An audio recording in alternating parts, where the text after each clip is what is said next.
Non-Americans who have been to the US, what is the weirdest thing about America that Americans don't realize is weird? I went to SeaWorld with my mum when I was in my mid-teens. Halfway through the show, the performer, not the whale, asked everybody in the military to stand up, and the whole crowd gave them a round of applause. They sat back down, and the show continued, as if nothing had happened. Couldn't imagine anything similar happening back in Blighty. Edit. This was at SeaWorld, Orlando, not San Diego. Roughly 2003. Car dealerships have huge flags. I don't get why you'd have a flag the size of 10 RVs. So many roads don't have street lights. Not weird, but portion sizes are also huge. I struggled with finishing my food sometimes. I've heard that to-go containers aren't popular in other countries. Is that true where you are? I can never finish my plate and always get to-go boxes, as long as it will reheat well. I'll tend to order larger plates sometimes, so I know I will have lunch the next day. I think that if the customers leave without being full, then people feel as if they didn't get their money's worth. So chain establishments tend to go for quantity, and customers are either very full or have leftovers to take home. It's intentional and not necessarily meant to be eaten all in that one meal. A lot of us aren't able to eat an entire plate. It's normal. If the food was decent, then they tend to leave pretty happy. Now that Thanksgiving and Christmas is over, the weirdest thing is that Americans will ask what you are doing for Thanksgiving. Are you going to your family etc? When you say no, they invite you to their home. I was a student, my family was thousands of miles away, and I'm happy that the local Cracker Barrel is open and looking forward to a meal there. My professor did that. Invited me to his home. I had a good time, but it was strange. I'm meeting his uncles and aunts, and one little girl threw a tantrum. I had to take her to calm her down etc. It was weird, but also wonderful. In my country things like this would never happen. You don't bring a stranger to a family event. But I'm thankful things like this happen here. Inviting people over for the holidays is just this cultural thing where we want to share the holiday celebration with people and make sure they have someone to celebrate with. It's really just a matter of, oh, you don't get to go celebrate with your family, well then you can come join my family so you can still celebrate. Even if you wouldn't feel like you're missing out on the celebration or are avoiding it, we don't want you to feel like you are missing out. Sharing the holidays is a big part of Thanksgiving and Christmas in the US and kind of ingrained in us from a young age and in movies and TV.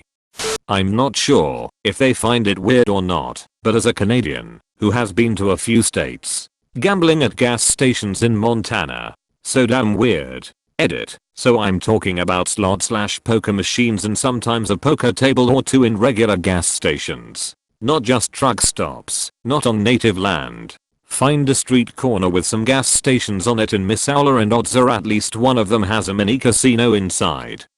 Free refills. Went to a restaurant with my dad, both German, and all of a sudden the waiter took away my drink with another perfectly good sip in it, and I must have looked pretty shocked. It was only then, when my dad explained to me that you guys have free refills.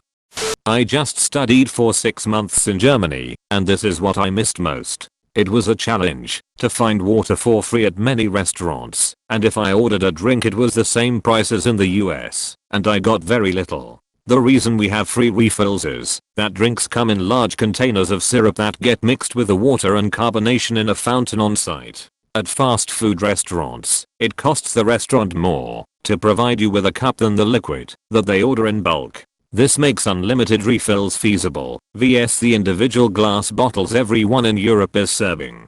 Edit. As many people have pointed out, companies could still make more by charging for refills. My explanation explains how they can still make a profit by offering unlimited refills. Some people have pointed out that the reason we offer refills has to do with sugary drinks increasing appetite leading to more food consumption equals $. Edit 2. With regards to the glass bottles, I'm speaking mainly about restaurants you sit down at, not McDonald's and other fast food. I realize everywhere in the world has fountain drinks, however they are not as common as they are here.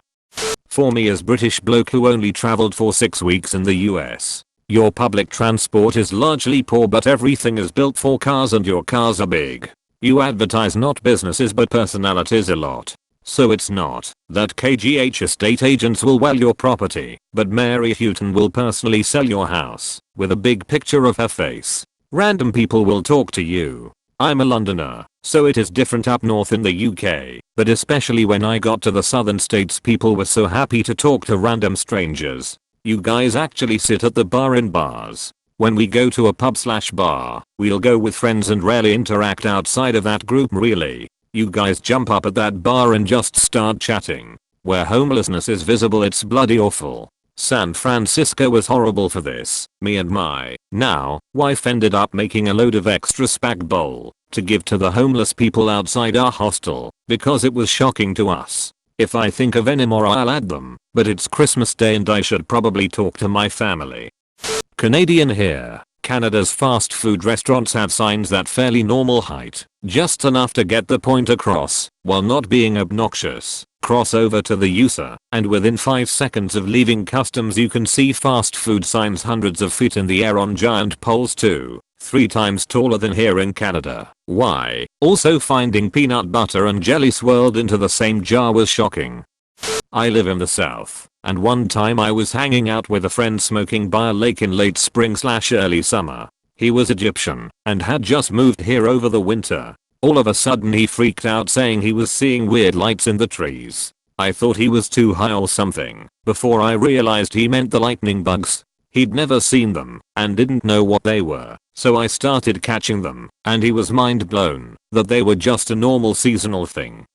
How far apart everything is, and how little is within walking distance. Location dependent, but I moved to a suburb in the Midwest as a kid and everything was so far away. Without access to a car, and without reliable public transportation, it was pretty much impossible to get to a friend's house, unless they lived on your street or something, or go anywhere fun as a kid without relying on parents for a ride. Maybe things are different now with Uber and whatnot, but back then it felt pretty isolating.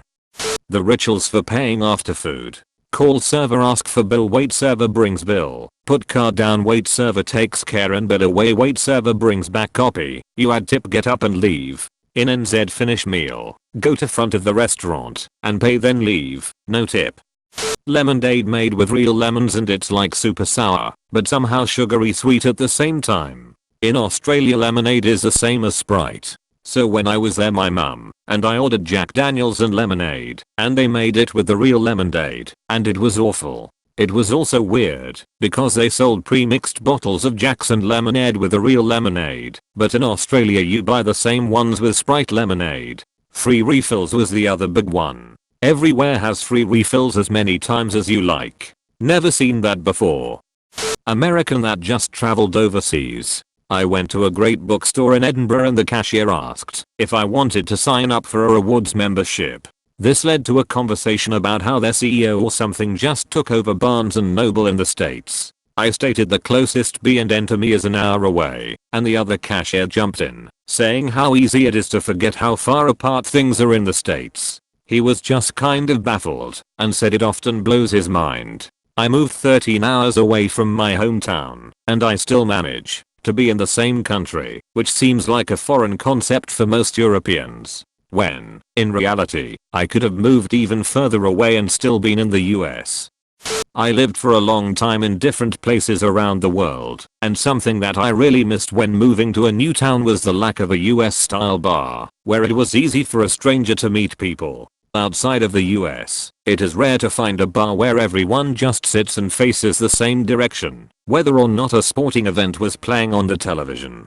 Instead, they have a more pub-like environment, where everyone is sitting in groups at their individual tables. This makes meeting new people extremely difficult. Think about it, with the table-style bar, in order to strike up a conversation with a stranger, you literally have to approach them while they are sitting at their own table with their own friends. It's almost impossible to not look like a total freak. In a proper cheers style bar, you can just say some random phrase to the bartender, and if the person sitting next to you wants to talk, they'll just join in on the conversation.